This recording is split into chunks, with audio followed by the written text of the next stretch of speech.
Well, thank you for joining us today for our second video podcast.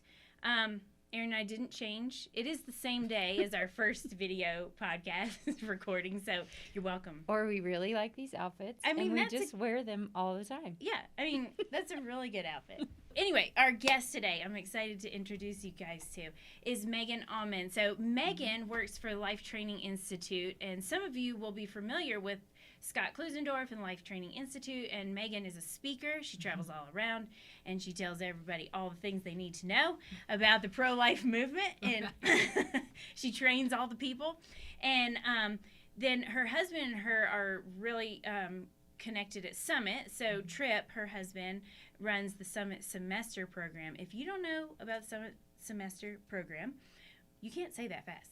Summit Semester Program. It's a mouthful. Summit Semester Program. We will link to that in the show notes because you want to know more about it. Maybe we can talk a little bit about it later. But anyway, so Tripp runs that, but of course Megan is present there.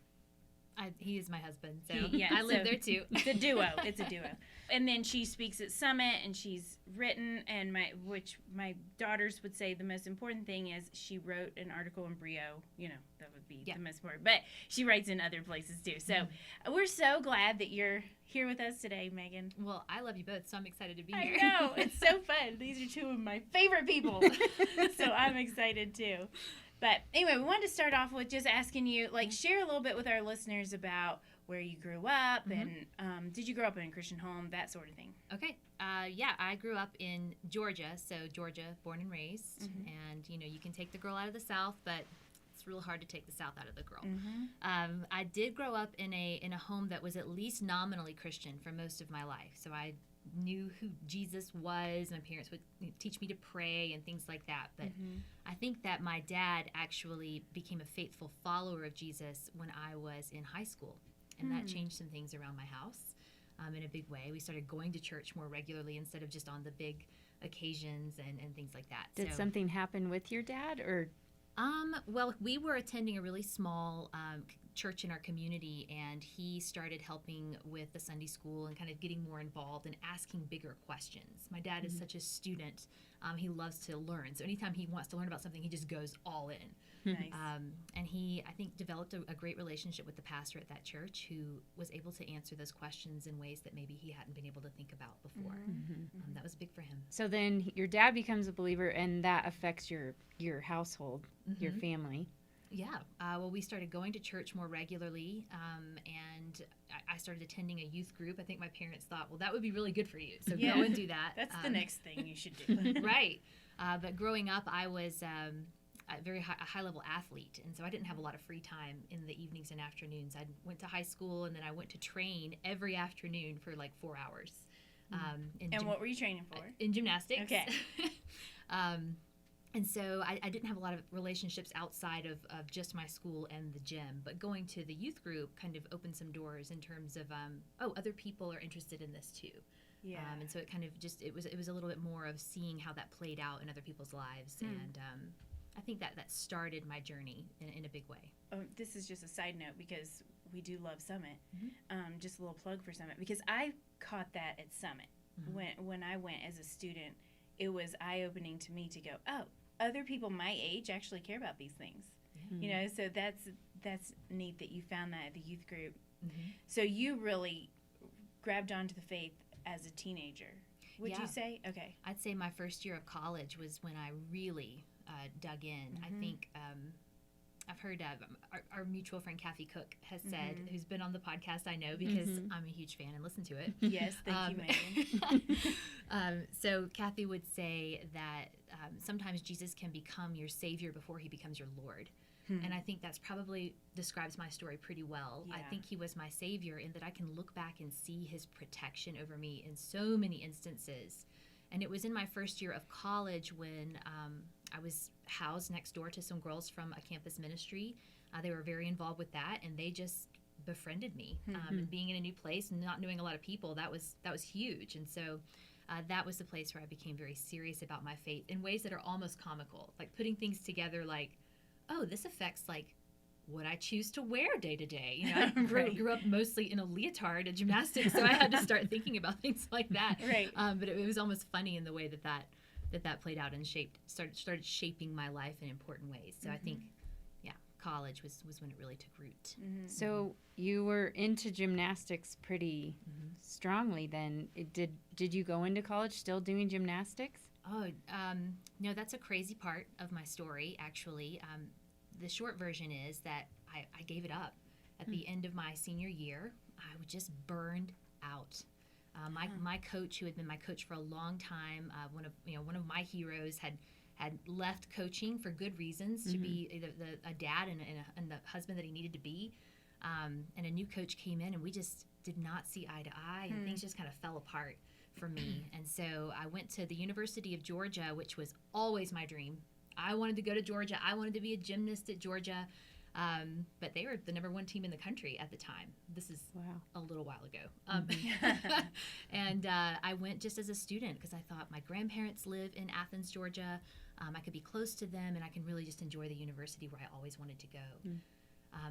After about a year of being out of training, I was missing it. So I started teaching gymnastics to little bitty kids. That's a funny story in and of itself. Which I've seen you in action. It's pretty impressive. She's taught Hunter. Like, she was trying to teach him how to roll off the couch. Like, it was pretty impressive. I was like, and she can still do it. I mean, I'm telling you, this girl. A thing or two with a trampoline. Anyway, lots of nets.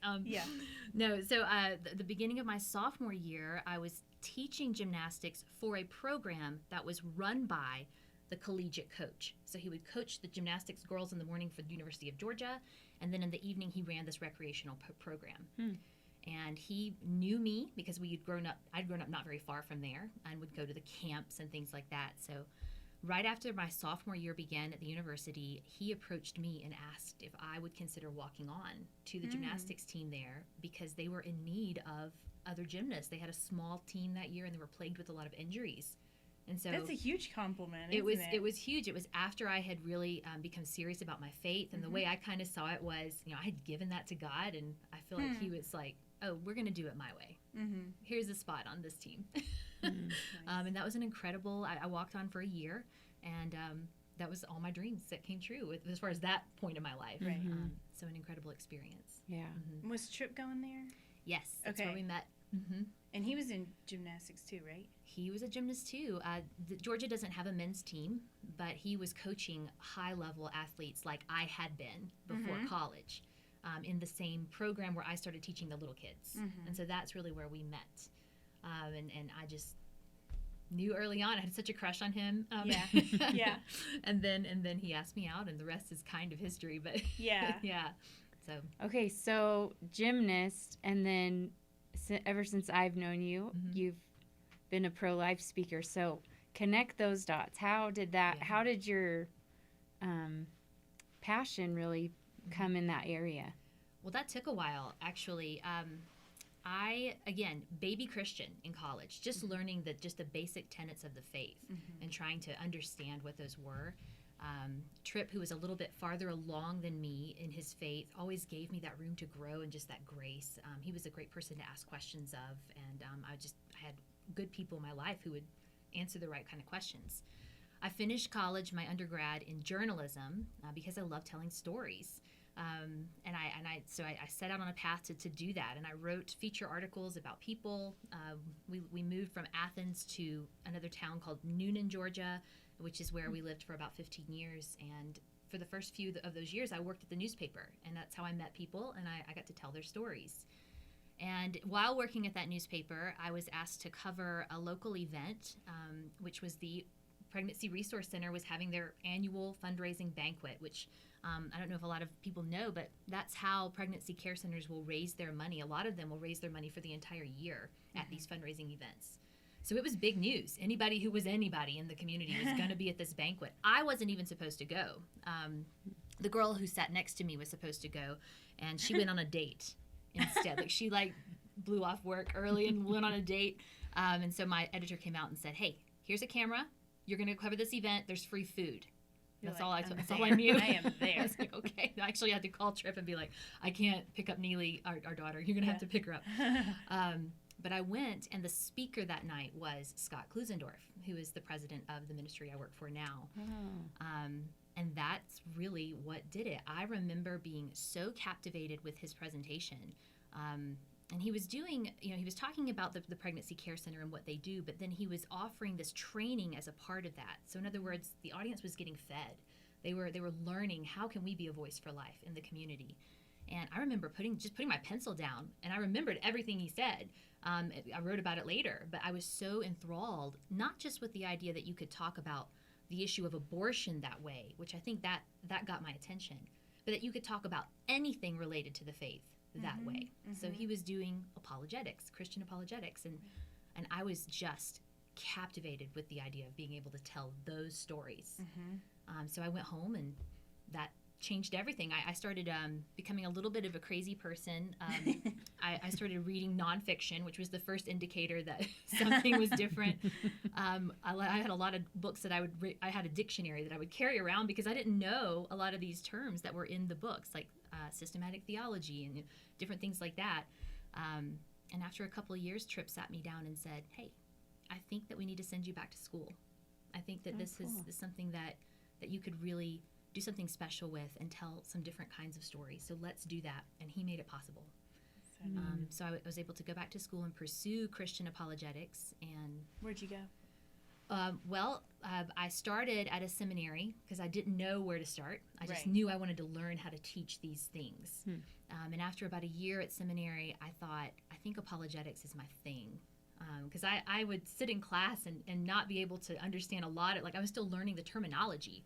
And I remember raising my hand in class and saying something like, I don't know what that word exactly means that you just said, but I know that you can't say that and what you said 5 minutes ago because they don't go together. Right.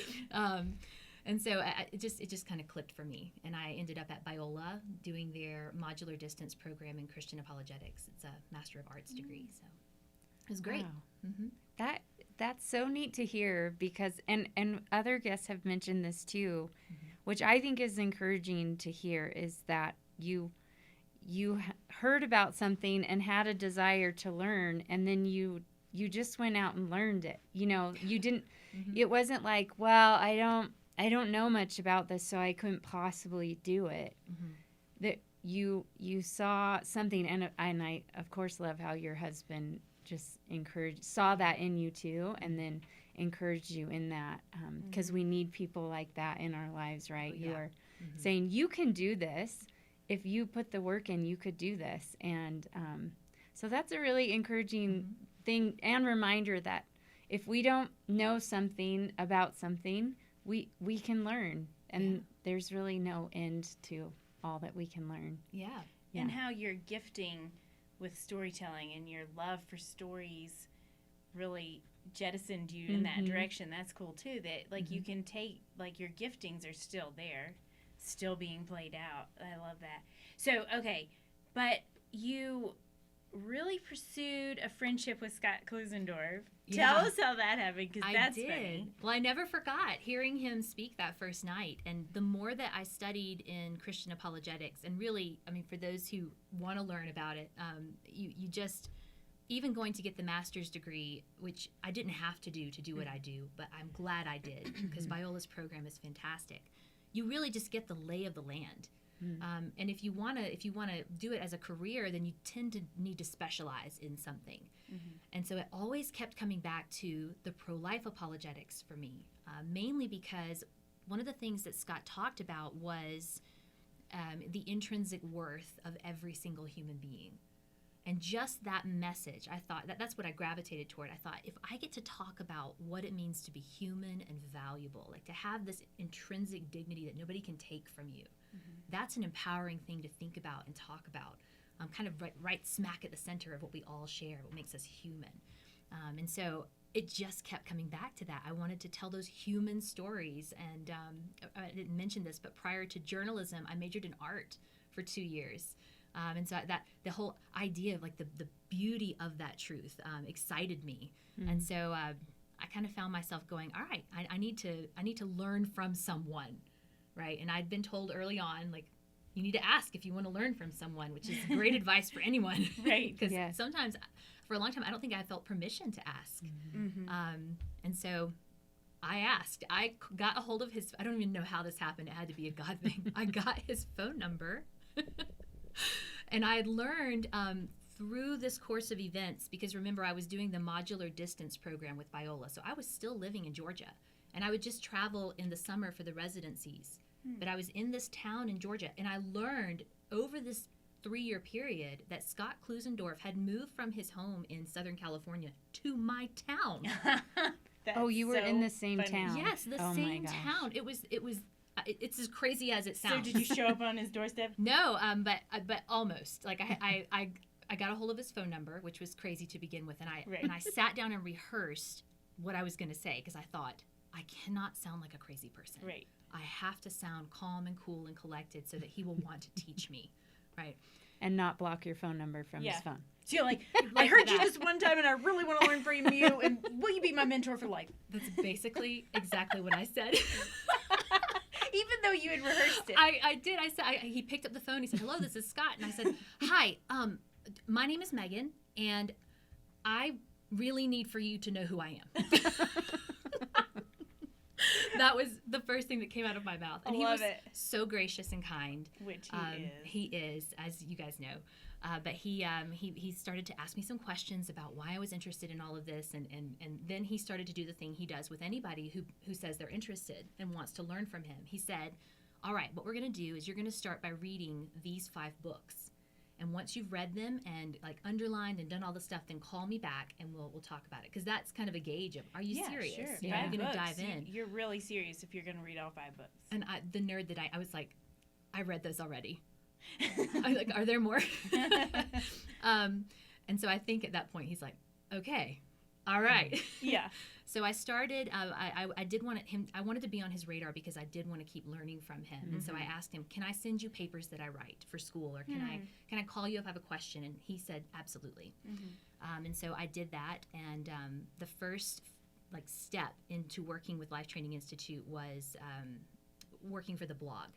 Because there is a blog it's not as strong as it used to be, but we do have one. And so I started writing for the blog. And pretty soon after that, he said, okay, then I'm going to mentor you to be a speaker. So he asked me to come on board. But yeah, he says that I bugged him until he hired me. But that's not the way I see it. So everyone has heard it here. I mean, I kind of interpret it that way. Okay. That's fair. But it's a genuine bugging. Yes. I mean, he says it smilingly. So Yes. Yeah. Well, it seems to me through your story, I'm thinking, okay, that took a lot of humility, and it also took a lot of courage, which I also think matches you well then with being a speaker on the pro-life topic, because this is not a topic that is unattached to emotion and to real life and to hurting. Yeah. And I know even that I am sensitive to speakers who speak on the topic, just being a teen mom myself, having lots of friends and family members that have had abortion, loving those people, knowing what it's like to be in a crisis pregnancy.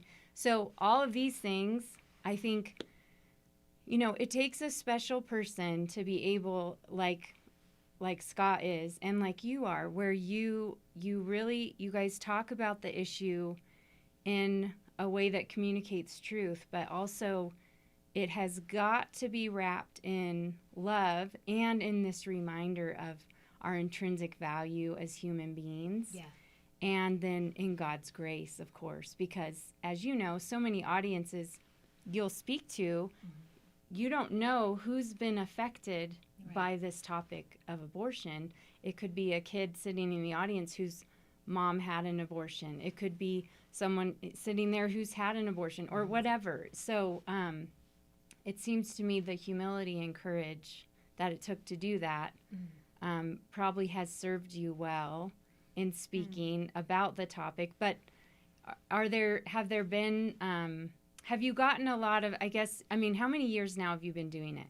About a decade. Okay, so you have a lot of years now under your belt, but I don't know. I guess just I would love to hear any stories of just how do you handle this topic of such a hard topic? How do you handle it with, the love of Christ, the grace of Christ, and the truth of Christ? Yeah, I think I had to learn a posture. I had to learn how to even approach thinking about, speaking about it before I could do that well. And so part of that is, do I really believe what it is I'm saying?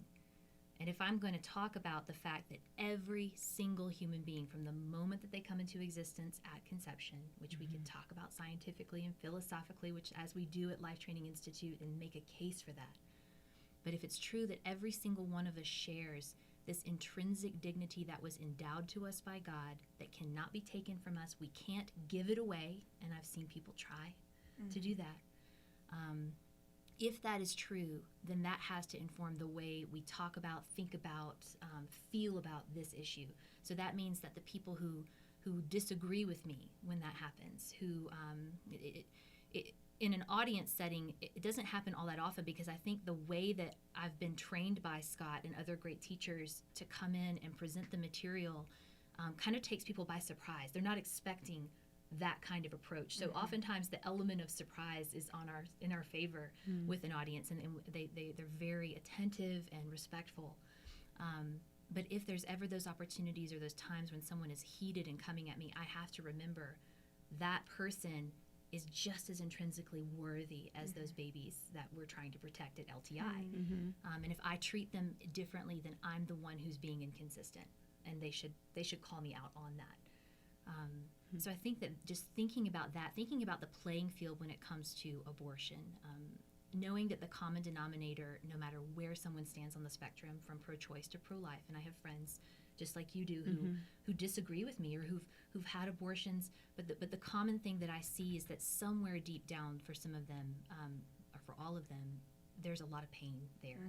They carry a lot of pain. Nobody makes that decision flippantly. And we can't characterize it wrongly and talk about it well. So I guess the grace of Christ is the simple answer, but there's a lot of thoughtfulness that goes into that, and a lot of help from the Holy Spirit. I know that there are times I get down from a platform or leave a conversation and think to myself, I don't really know what I just said. Thank you, God, for taking over, because there's no way. Just in all the different elements we could talk about. I mean, you guys have spoken to audiences too, and the oppression that you feel sometimes, or things like that, is just very real part of doing this work. But is part of that, you, like, when you get off and think that, is part of that you recognizing that God was allowing you to see people the way he sees them? Or what do you think of when, or just maybe, you've done all this training, so it's not like you just get up there and hope for the best, but that God does give us wisdom in the situations, and uses our knowledge to help us navigate situations with real human beings who like, every person has a story, and that reminder to see people as people, we sometimes forget that. Right? So is that kind of what you mean? Or just helping you to answer the questions in the right way? Okay. There's that. There's I think there's just that when you're standing in front of people and you can see their faces, which is why COVID season has been really hard, because we don't always get to see the people we're talking to. There is just something so powerful and beautiful about the truth of it, about the pro-life view, I think, that when it says this whole idea of intrinsic value, how that speaks to each one of us, to be able to take that opportunity and tell people a better story about themselves than the world tells them, to tell 16-year-old, 17-year-old students and older that all those 1.5 million reasons the world will try to put on you today to tell you why it thinks you matter. Those things ultimately are not true. And you don't have to let those things stick to you. They can just fall right off. And Punchinello. It is Punchinello. It's teaching through story. The Max Lucado's "You Are Special" is I use that one a lot with younger audiences and older audiences. It's a powerful story. I know. Yes. But the way that connects with what we're trying to communicate about the injustice of abortion, it speaks to every other injustice that we see, but it speaks to those individuals as well. And I think God just takes that and does what He does with it. So it feels like being a vessel, and that's exciting. Yes. You and I have had lots of conversations about beauty, so I want to transition a tiny bit, but I think it plays into this conversation as well. But, and we're both lovers of beauty. But here's one thing. I'm just gonna say this thing, Okay. and let's just go from there. Okay. Yeah.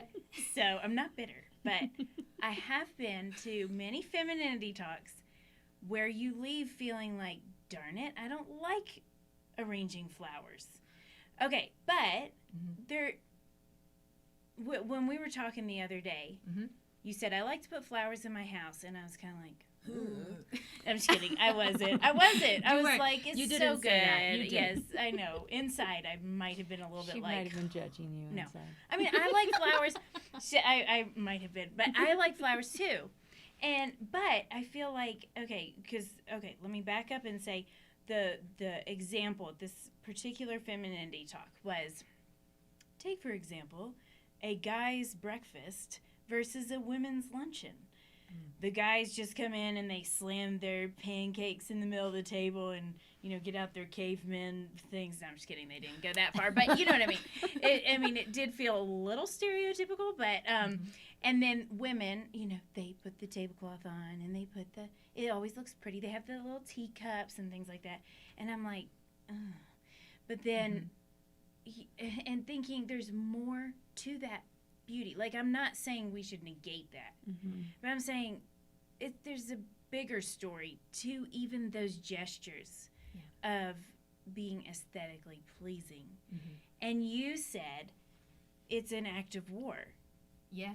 Okay, period, your turn, take that, start talking about it. Because I don't know how to ask a question about it. Right. I'm just like, let's talk about that. Yeah. Beauty as an act of war. Okay. That came out of just loving to study beauty, not fully understanding it or claiming to, but absolutely believing that it is a real and vital aspect of the world that we live in and of our experience as human beings because of who God is. I was asked to develop a presentation for Summit 2 summers ago on beauty. And I love that they want to explore this realm and introduce students to it because it's very strong in apologetics and other things. But just the idea of going there for some of the students, even just the students who are artists who come, was a pretty big deal. And so I took this and I started thinking about it and praying through it and wondering, where do I even start? Like just on beauty. Yeah. And I had a friend sit down and tell me a story. She didn't know about that I was doing this, but she told the story because she was reading a book that she really loved. And it was about the cellist of Sarajevo. Oh, yes. I love that story. Yeah. And so that, it just grabbed me. So the story, in short, is that during the siege on Sarajevo in the early 90s in the Bosnian War, we could just talk about that for a while because it went on for like 4 years and it was awful. They had snipers and mortars fired into the city daily, and people were still living in the city. So there was a cellist in the Bosnian symphony who lived there. His name was Vedran Smilovic, and I hope I'm saying that correctly. Wow. Right? Well, you said it with confidence, so that's how you do it, right? That's it. So tremendous respect for this man. So anyway, he was in his apartment when a mortar shell was fired into a market square near where he lived. And it took 22 innocent lives. So men, women, children. It exploded, and they were standing in a bread line. And he went and he helped try to clear away, all the debris and mess. And after that, he didn't really know what to do with it. And so he did the only thing that came to mind. He got his cello, and he went and sat in the crater and began playing his cello. And he played a specific piece. It's called Adagio in G minor. I think that's the correct name. But he played it every day for 22 days in the open, where he could have been picked off by a sniper at any time. And the world kind of looked on and didn't know what to do with that. There's not a category for that in a setting like that. And it was as if Vedran was saying, this is my act of defiance. Like, you can kill and maim and destroy, but you cannot kill this. You can't take it. You can't have it. And I think that just that, I was so taken with that story, the idea that we can use beauty as a way to fight back. That beauty is that vital to our existence. And as Christians, we are people who do quirky things. Like, we feast at odd times. I learned that from Linear Ivester. She writes for the Rabbit Room, and is just brilliant in her own right. But she talked about the art of feasting and how we do this and what that means. Like, we eat at funerals, we eat at parties, we eat during Christmas. Everything is a feast. The men's breakfast is a feast, albeit with paper plates, and the women's luncheon is a feast with teacups. But when we do even just that contribution of beauty or cultivation of beauty in the world around us, it's a way to kind of push the darkness back, because we take a moment to enjoy and to stop and say, this is worth it. And so with the students, the way that came out, because I had to get really practical, thinking about, the 17-year-old boys in the audience who were not going to be interested in flower arrangements. Right. How do I reach them and connect with them on this? It just broadened it a little bit. Like, what can beauty mean? Because our culture narrows it so much that we have a culture that I think if you asked anybody, they would say that the culture is obsessed with beauty, but because they define it so narrowly, if you Google it, I mean, you're going to get like women's faces and cosmetics. Because they define it so narrowly, we really live in a culture that's starving for beauty. Right. And so for these students to kind of reach that in them and point out, every single person listening, every single person in my audiences has a creative capacity. They have something hardwired in them because they bear God's image. And they are made to create they're with the things God gave us. And when we do that in any way that cultivates beauty, whether it's bringing order to chaos, whether it's organizing a space or painting something, making music, repairing a car engine. My brother-in-law would talk about, a Subaru engine the way I would talk about Botticelli's Venus. Like, it's for real. But whatever we can do in that direction, it's our way of declaring war on all that is broken and dying in the world around us. And so I think that where that kind of came connected for me with what I already talk about when it comes to human dignity, that was kind of a natural step. Right. Is we can reach people there, because beauty has that way of kind of sneaking past your defenses. You don't, before you're aware of what's happened. And beauty makes us do crazy things, like build houses on the edges of cliffs. Like, it makes no practical sense whatsoever. So when we're able to tell beautiful stories or live beautiful lives to the glory of God, I think that does reach people in a way that maybe our words by themselves can't. Yeah. That's such a good way to look at it too. And I think to your point of image bearers, and that is how, this idea of like how are we made in God's image is a lot of times misunderstood, because we think of just our physical bodies, and God doesn't have a physical body. But this is one of those ways that, that reveals how we're made in God's image. And one way is that we are drawn to beauty and that we are creators of it. We have the capacity to. Now, we can also create evil and ugly things too. But when we are creating and tapping into beauty, that's really when we are in touch with our image bearingness about us, and there is some music in particular is one of those mysteries. Like, I've heard an older Jewish gentleman that I like to listen to, and he gives this argument for God, and he thinks one argument for God's existence is that we have music, because he says there's no reason, if we were just these evolutionary beings, that we would have a thing like music, because there's no like practical reason to have it. And yet we can all picture that scene you described of the man playing the cello, and it's so powerful. And like, what is that? And that brings, the women's tea to its proper perspective, I think, where we can see, putting thought into creating a beautiful space is really an amazing thing. It really is. And we ought to care about this thing called beauty, even though it will, like your brother-in-law, you said, the engine. Yeah. I mean, that's a cool thing, because he's creating, he's an image bearer, and he's seeing beauty in this created thing. So that's brings clarity, I think, to this issue that Sarah and I have wrestled with on the podcast. And just as women, what is this thing about women's tea? Should we care about it? And yet, I know for myself, I'm not a really frilly girl, but you said you love flowers on your table. Oh, yeah. I do too. Like, it will cheer me up to see fresh flowers on my table. And it's just, they're alive. Well, and then they die, and that's terrible.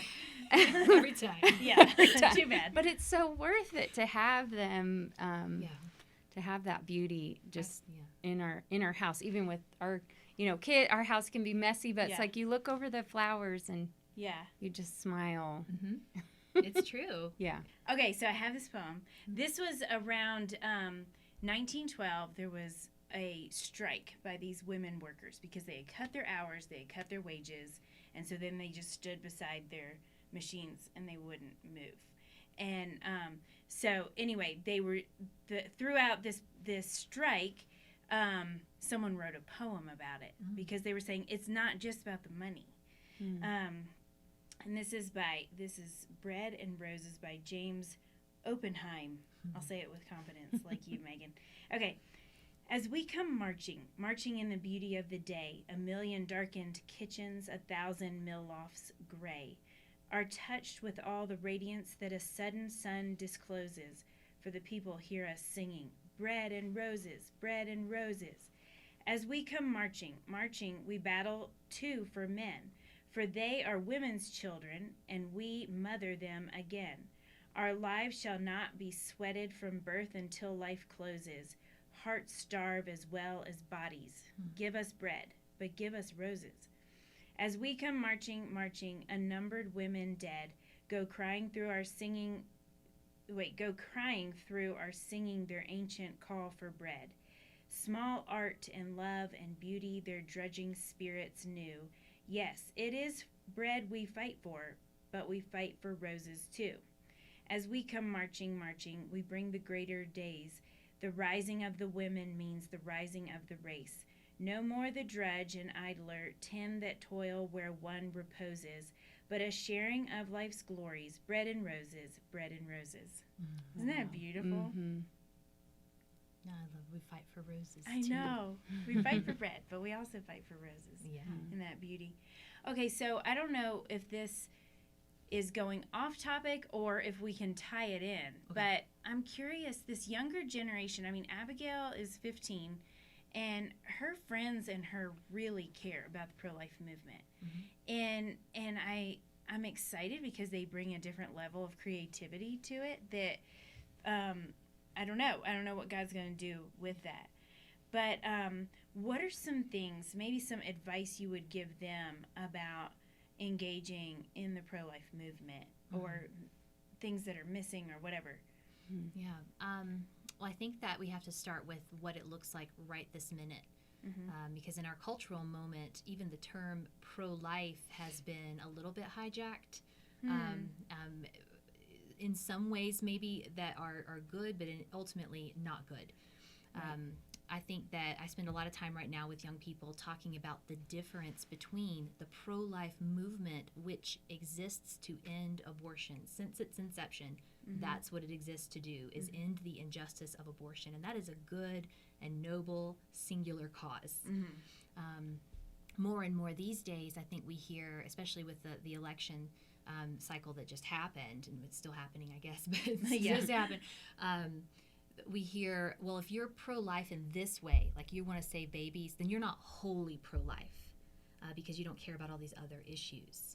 As if the pro-life movement's job is to cure all of these issues, and that is just not the case. Scott would say, nobody's getting onto the American Cancer Society for not curing heart disease while they're at it. You know, Right.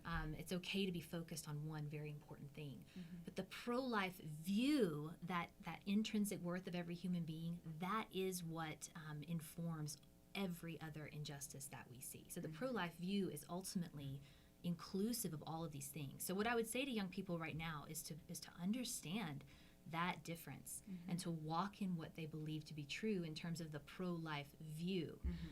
But when it comes to being pro-life, that term being co-opted, so many terms right now, so many words are being taken and shifted and changed and tweaked, even just slightly, which is a dangerous thing. Which Elisa Childers called linguistic theft. Well, actually, a friend of hers had called it that. But isn't that a great term? That's linguistic okay. theft. I'll have to know her friend's name so I can borrow the term. Yeah. And then give it its proper. Yeah. Natalie Farrar, right? Wasn't it Natalie? Hillary. Or Hillary. Sorry, just kidding. Hillary Farrar. Oh, I know. Okay. And we know Hillary. Yes. Awesome. Mama Bear. Yeah. Apologetics. So yeah, I think that with those terms that are being tweaked a little bit, young people need to be ready to stand their ground and take it back. And say, actually, what I mean when I say I'm pro-life is that I am for the dignity of all unborn children and for the dignity of every single human being. And the ways that we can work that out are creative and vast and only limited by time and resources and creativity. So I think, like you, when I work with young adults as well, and I think that their energy is boundless, which is such a good thing. And to tap into that creativity and give it those proper channels, I think will be a good and helpful thing too. But right now, I'd say be careful of the terms and the words, and learn to think critically and carefully about what you're hearing, because the rhetoric is shifting almost daily. We don't even hear the word abortion all that often anymore. We hear things like reproductive freedom. Who wants to be against reproductive freedom, right? Right. Women's health. Yeah. So the battlefield, as it were, the chessboard, it looks a little different in terms of trying to have meaningful conversations with people. So Yeah, I think that's such a good word, because in conversations about this topic or whatever, we can often speak past people or misunderstand people if sometimes we use the same word but we mean different things. And so, yeah, just to listen and talk and say, well, this is what I mean when I'm saying this, or, okay, you're saying women's health. I'm not against women's health. Yeah. How are you defining? I think that's really, really good advice. Absolutely. I've had more than one young person come to me recently and say, I agree with everything you've said. I am pro-life in the way that you're talking about, but I don't want to say that I'm pro-life because of the way the rhetoric has shifted. And they're afraid of being slapped with a label that they don't need to have, because it doesn't describe their view. Right. They don't want to defend something that they don't. So the encouragement is, don't give in to that fear.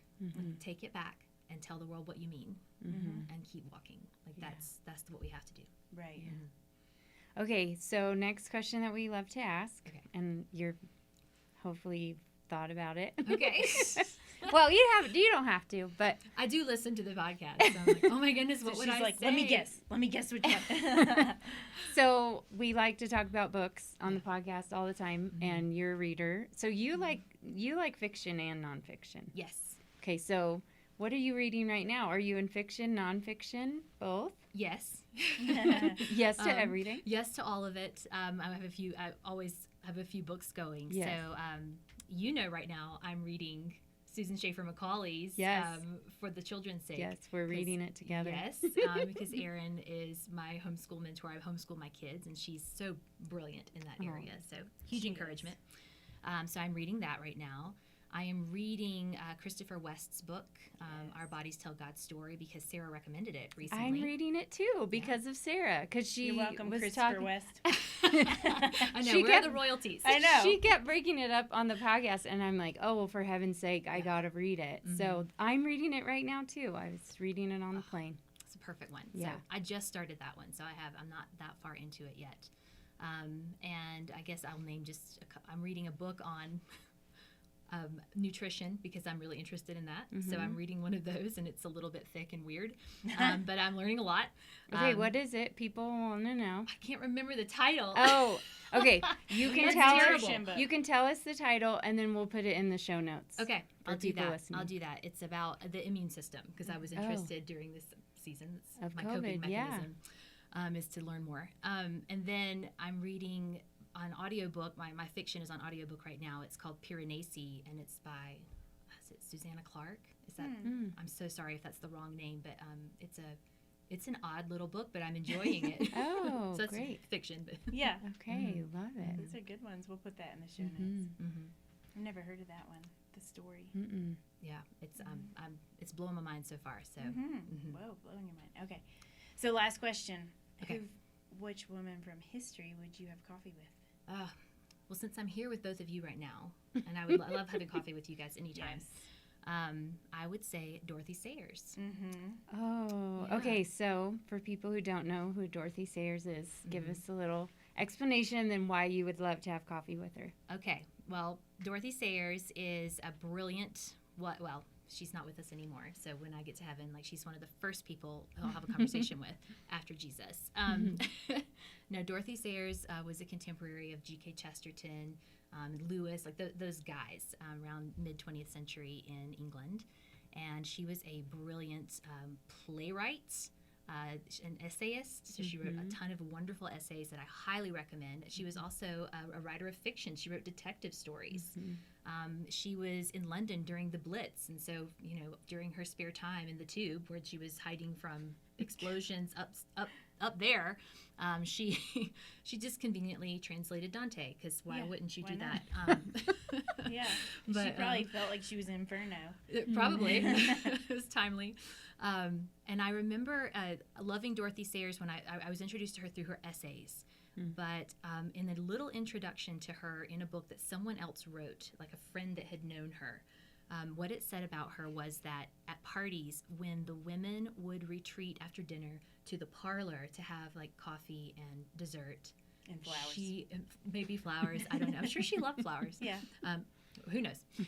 She would stay with the men because she wanted to discuss the theological and philosophical ideas that they were discussing. And I remember that when I read that, it was probably the first time I had that C.S. Lewis moment, like, you too? Yeah. And thought, there's not something wrong with me. Right. I think I'm going to be okay. Right. And so she's just been someone I've been very interested in from that point in time. But yeah. Do you have a favorite essay of hers or book or? I do. I have a couple. I would recommend The Greatest Drama Ever Staged, which is her account of the Easter story. Oh, yeah. And I think timely right now would be it's either Creed versus Chaos or Creed and Chaos is one of the ones that she wrote. I don't remember if it's verses or and in the middle, but that one talks about how even then, because she was writing for her cultural moment, but I think it's very applicable. The church oftentimes starts to change the creeds, the teachings of everything, because for whatever reason people believe they become boring or outdated. And she's saying that is the reason that the chaos is ensuing. And so she goes on and does a wonderful essay. It connects with The Greatest Drama Ever Staged, because I remember her saying about Jesus himself, if this is boring, then what in God's name do we call exciting? Like she's just so witty and wonderful. Yes. Well, I want to sit with you in heaven with her and have tea. She would have tea, wouldn't she? Probably. Yes. Probably. Or Good maybe English whiskey. woman. If she That's hung true. out with the men, she probably had whiskey. I think so. I think that's exactly what that intro said. Yeah. Yeah. Megan, thank you for coming. Yeah. This thank is so you. great. So fun. So Thank fun you. to be It's with such an you. honor. I am such a fan of the podcast, so I've recommended it to all of my friends, men and women, Oh, and good. said you need to listen. And so just to be a part of it is exciting. Thank wow, you. Thank you. Thanks for your friendship and for all you're doing for the kingdom. Yeah. So Likewise. thanks.